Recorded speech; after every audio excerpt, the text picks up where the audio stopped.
Oh, Tarantino. Isn't he all sunshine and rainbows painted in blood? Hello, my name is Anton and welcome to My Take, a new segment on What the Flick where we take a movie, reach inside of it and spill its guts. Or so you would expect from a Tarantino film, and that's what I'm talking about today.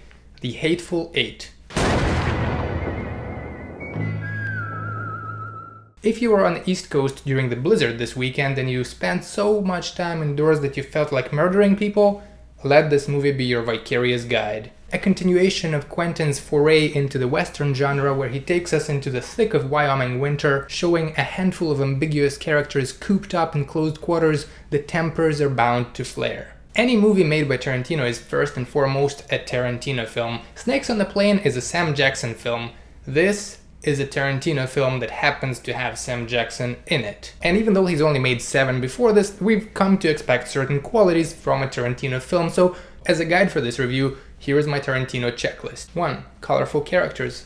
Check. And I'm not just talking about skin color here, all 8 people have distinctly different backgrounds, even though some of their paths have crossed before, and this is what I love about this film, is how the connections between these seemingly disparate individuals are gradually revealed. Now, their apparent differences are evidenced by their manner of speech, manner of dress, manner of carrying themselves, which, by the way, is done amazingly well as far as acting goes. Every character has a vivid backstory that informs their opinions, which they are apt to share. And this brings me to the second item on the list, thought-provoking dialogue. And oh my god, double check. One of the things that make this film so compelling are conversations between the characters. The depth and range of opinions on everything from political to social issues are awesome. Their talks are articulate, insightful, and often insidiously Machiavellian, which gives you that touch of Quentin. Not everyone is as chatty as Walter Giggins' character, but none of them are too shy to speak their mind, and speak their mind they do in a way you would expect them from the late 1800s.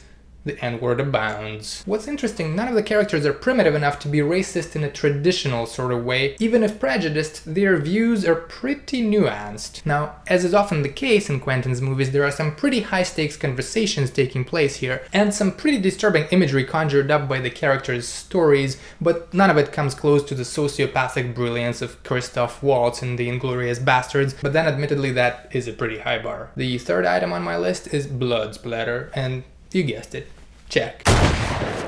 If you don't care for none of the talking and acting and you're just there for some unhinged action, you may want to skip the first 3/4 of the movie and just watch the last bit.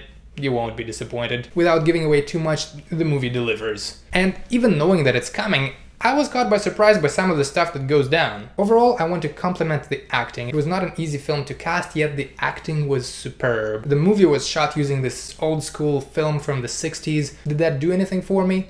Not really, but then I don't pretend to be an aficionado. All things considered, I would give this movie an 8 out of 10. It doesn't quite reach the heights of Pulp Fiction and Inglourious Basterds, but it's definitely a worthwhile watch nonetheless. Did you see the film? What did you think? Do tell in the comments, and I'll see you next time. Adios.